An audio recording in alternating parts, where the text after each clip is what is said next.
Amén. Y sabemos que Él tiene el control absoluto de todo. Pero yo siempre digo, nuestra mente y nuestro corazón es tan perverso que tenemos que recordárselo, así como la misericordia de Dios son nuevas cada día y cada mañana, nuestros pecados también. Entonces tenemos que cada día hablarle a nuestra mente y a nuestro corazón que dependemos de Dios. Amén.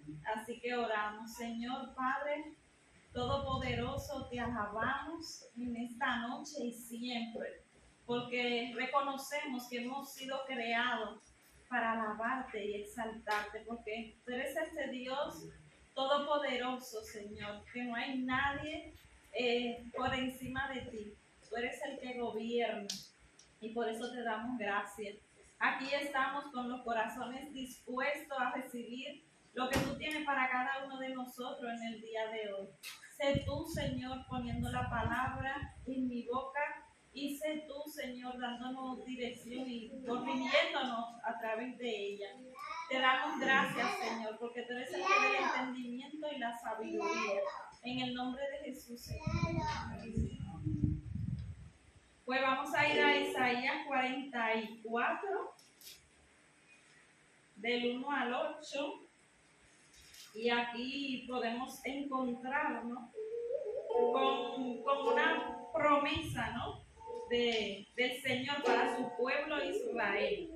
Pero que también nosotros lo podemos aplicar, ¿no? Porque aquí nos enseña y nos muestra la grandeza, el poder de nuestro Dios. Pero sobre todo, algo que llamó mi atención es que Él es nuestro hacedor y nuestro formador. Y eso que nos da a entender que el Señor no nos creó y nos dejó por ahí. Bueno, lo hice y ya están hechos. No, el Señor nos da continuidad. Así como cuando nosotros tenemos, por ejemplo, un hijo, ¿no? No lo abandonamos y lo dejamos en el hospital, sino que luego nos lo llevamos, lo alimentamos, lo cuidamos, ¿no? Pues así también el Señor ha hecho con nosotros, que nos creó, pero no nos dejó ahí abandonado. Y yo quiero leerlo, porque no quiero dejarme ni una sola de las palabras. Y dice así en el nombre de Jesús. Aquí nos enseña, ¿no?, que no hay otro Dios por encima de nuestro Dios. Y eso no sé a ustedes, pero a mí me da como esa paz, esa tranquilidad y esa seguridad, el saber que mi Dios es el Dios verdadero. Y dice así: ahora pues, oye Jacob, siervo mío, y tú Israel, a quien yo escogí. O sea, aquí está haciendo un llamado, presta atención, ¿no? Si estás ocupado haciendo cualquier cosa, ponte en posición de escuchar, de prestar atención a lo que te voy a decir. Y siervo mío, dice, siervo. ¿Y qué hace un siervo, por ejemplo? Un siervo obedece a su amo. Y eso es lo que nosotros también tenemos que hacer, porque el Señor nos llama a su siervo y su sierva. Y así como los siervos, tenemos que obedecer a Dios. Y dice, siervo mío. ¿Por qué? Porque en aquellos tiempos, bueno, y no sé si por ahí hay países que todavía se utiliza eso, de los esclavos, ¿no? Un siervo era como si fuera un esclavo. Y dice que lo escogía, porque un siervo venía a ser un esclavo. Era como si fuera cuando uno va a una carnicería y ve esa carne la que quiero. Pues así también ellos eran exhibidos en las plazas. Y el que lo compraba, pues, era su amo. Y por eso dice aquí que siervo mío, o sea, el Señor no ha comprado. Y cuando nos ponemos a ver, el Señor no nos ha comprado a precio de moneda, el Señor nos ha comprado a precio de sangre a través de Cristo. Y eso nos da esa seguridad. Y dice a Israel, o sea, tú Israel, a quien yo escogí. Y así como Israel fue escogido, nosotros no estamos aquí por casualidad. Nosotros también hemos sido escogidos por el Señor. Y por eso nosotros estamos aquí hoy dándole la gloria a Él. Y dice así, dice Jehová, hacedor. Dice, hacedor tuyo y el que te formó desde el vientre, el cual te ayudará no temas, siervo mío, Jacob, tú, Jesurún, a quien yo escogí. Y aquí podemos ver, ¿no?, que nosotros no nos hemos creado a nosotros mismos, sino que el Señor fue que nos formó en el vientre de nuestra madre. Y aquí hace una separación, ¿no? Jacob. La mayoría sabemos lo que significa el nombre de Jacob, ¿no? Que era engañador, como tramposo, ¿no? Dice que significa el nombre de Jacob, suplantador, el que se pone en el lugar de otro, ¿no? Pero a base de fuerza, vamos a decir así. Y me llamó también la atención esa palabra que dice Jesurún. Y yo decía, ¿y esta palabra tan rara que es, no? Y esto lo que significa es recto o derecho. Y qué bien, ¿no?, que el Señor hacía una pregunta, ¿no? Porque cuando nosotros leemos la palabra nos hacemos preguntas, y esa pregunta también, el Señor nos llamará así recto, o sea, derecho, como, Señor, yo estoy siendo así, pero cuando vemos a Dios, o sea, Dios no nos llama porque nosotros seamos rectos, derechos, sino porque Él es el que nos endereza, ¿no? Y por amor a su nombre es que el Señor nos llama con amor, ¿no? Y eso fue lo que aconteció, que el Señor le cambió a Israel, le cambió el nombre a Israel por eso, ¿no? El Señor lo enderezó.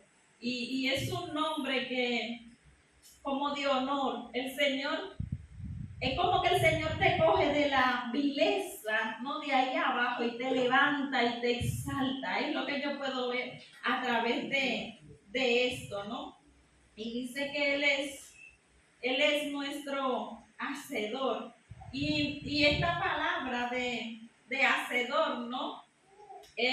Me llama la atención porque en el hebreo dice que en el original es asa. Y esto significa que el que actúa, el que administra, el que aprovecha, el que cambia, el que concede, construye, dispone, consuma, ejecuta, crea, cumple, designa, favorece, que se ocupa, ordena, el que trabaja con sus manos.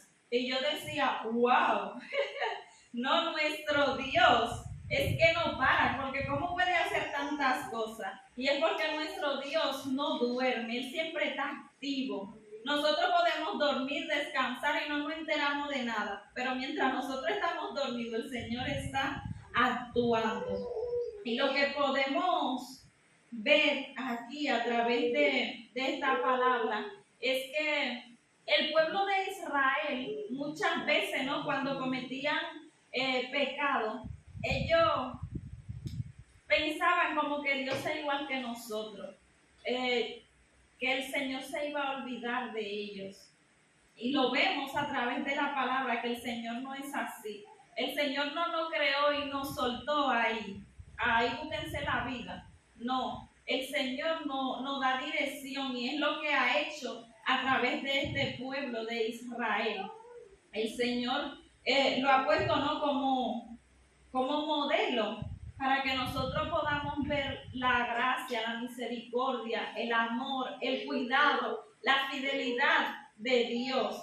Es lo que podemos ver. Y aunque ellos pensaban que el Señor se iba a olvidar de ellos, lo podemos ver, que el Señor lo que hace un llamado y nos hace entender que si nosotros nos arrepentimos, el Señor es fiel en perdonarnos, en restaurarnos, ¿no? Y eso es lo que podemos ver a través de este pueblo y de la gracia y la misericordia del Señor.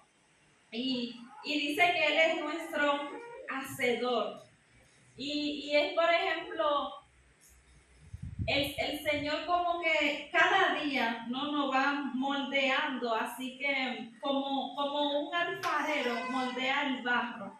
y nosotros todavía no estamos terminados, vamos a decir así, sino que el Señor es cada día que va trabajando con nosotros, así como lo ha hecho con este pueblo. Y me llama la atención que el Señor dice que nos ayudará.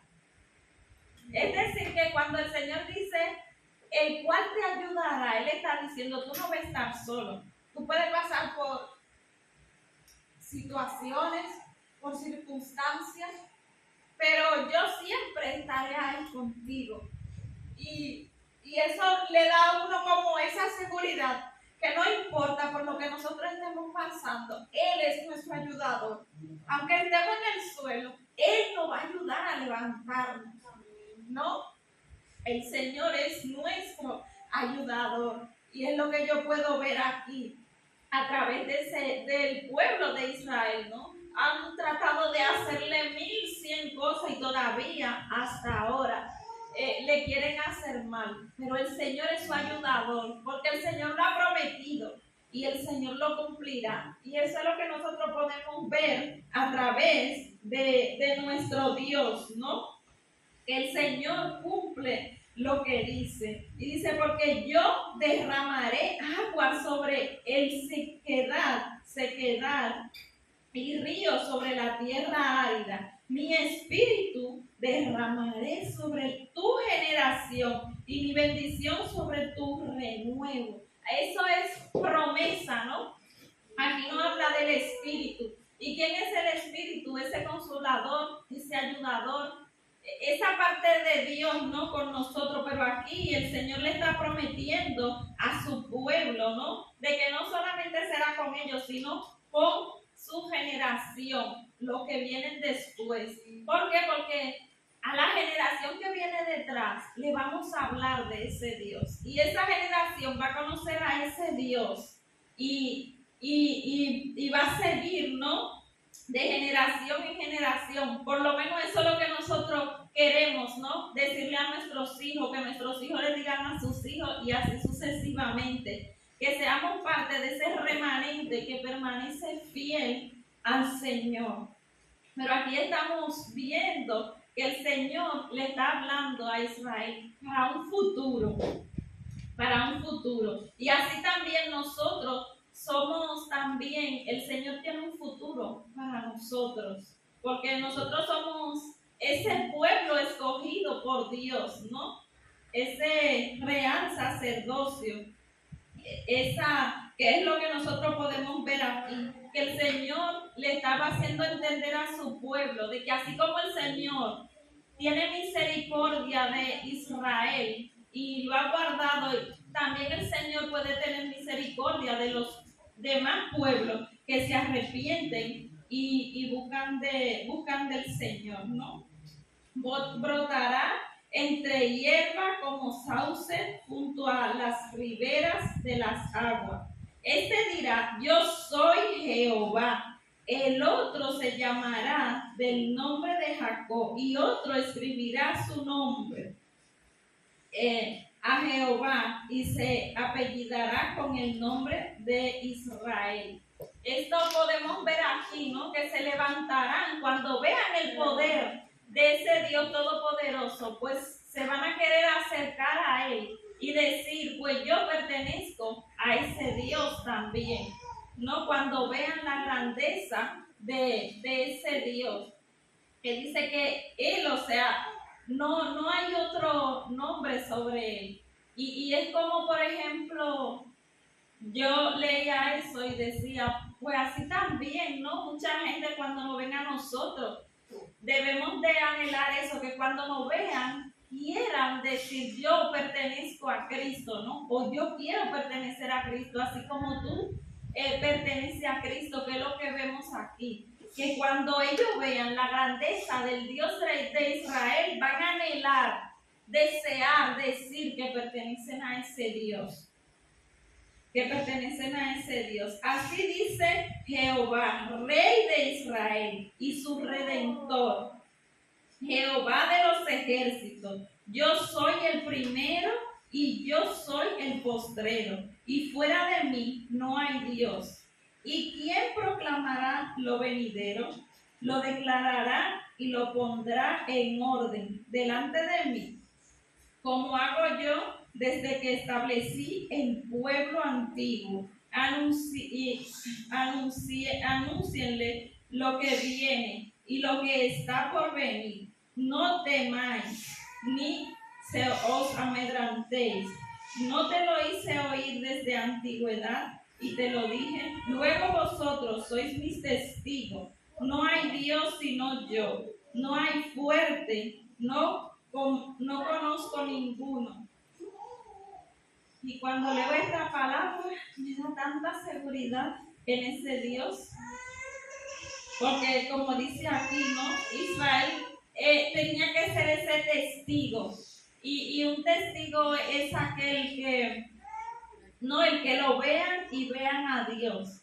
Aquel que refleje el reino de los cielos. Eso era lo que el Señor anhelaba, ¿no? Que cuando vean a Israel, los demás pueblos quisieran amar a ese Dios. Y aquí podemos ver la soberanía de Dios.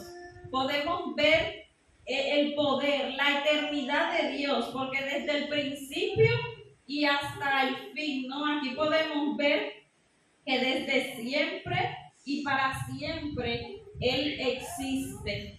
Como dice en Apocalipsis, ¿no? Él es el alfa, Él es la omega, Él es el principio, Él es el fin, como podemos verlo aquí. Y eso tiene que darnos a nosotros seguridad, tiene que darnos firmeza, tiene que darnos esa paz, ¿no? Y ese gozo de que nuestro Dios es todopoderoso. ¿Y por qué nosotros podemos tener esa seguridad? Porque otros dioses no pueden hacer lo que el Señor ha hecho. El Señor nos ha formado, el Señor nos sustenta, el Señor nos guía, el Señor cumple sus promesas y todo lo que Él ha dicho se cumple. Y lo dice la historia, ¿no? La historia lo dice, de que lo que el Señor ha dicho en el principio se ha cumplido, se está cumpliendo y se cumplirá. Eso nos da esa seguridad a nosotros, ¿no? Entonces, de aquí,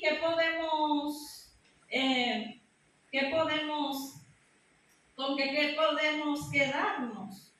Pues que tenemos que tener atención y escuchar al llamado que el Señor nos hace, ¿no? Prestar atención, porque Él dice, le dice, ¿no? Que oigan, que nosotros somos sus siervos. No debemos a nosotros mismos, sino que a Él. Tenemos que servirle a Él en obediencia, porque le pertenecemos a Él. Hemos sido comprados, porque nosotros hemos sido escogidos por Él, ¿no? Le pertenecemos. Tenemos también que quedarnos con que Él es nuestro hacedor. Es decir, que el Señor también está siempre activo y no duerme. El que Él me formó, es decir, que tengo un propósito. El Señor me diseñó con un propósito.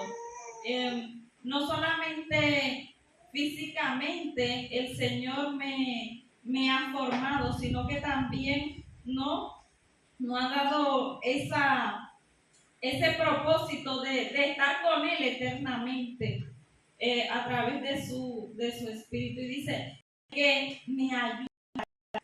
Es decir, que nosotros no estamos solos, siempre está con nosotros. Y que nosotros debemos de confiar, no debemos de temor, porque debemos de aprender a confiar y a esperar, porque el Señor está con nosotros. Él no nos desampara. Y aquí podemos ver, ¿no? Cada una de esa promesa. Y lo que más firmeza nos da es que ningún Dios se compara. Ninguno de esos dioses, por ejemplo, millones de dioses, ninguno de esos dioses se puede comparar a nuestro Dios. El que nos creó y siempre está con nosotros. Es lo que podemos ver aquí. Y la promesa de la eternidad, ¿no? De esa eternidad. que el Señor lo que Él ha dicho, Él lo va a cumplir. Así que el Señor nos ayude a oírlo y a no temer, porque yo creo que una de las cosas que nosotros nos da tanta inseguridad es eso, ¿no? El temor, el enfocarnos en el futuro y todas esas cosas. Tenemos que confiar en el Señor y esperar en Él, porque hemos sido creados por Él, porque Él es nuestro hacedor y nuestro formador. Amén. Así que era lo que quería compartirles.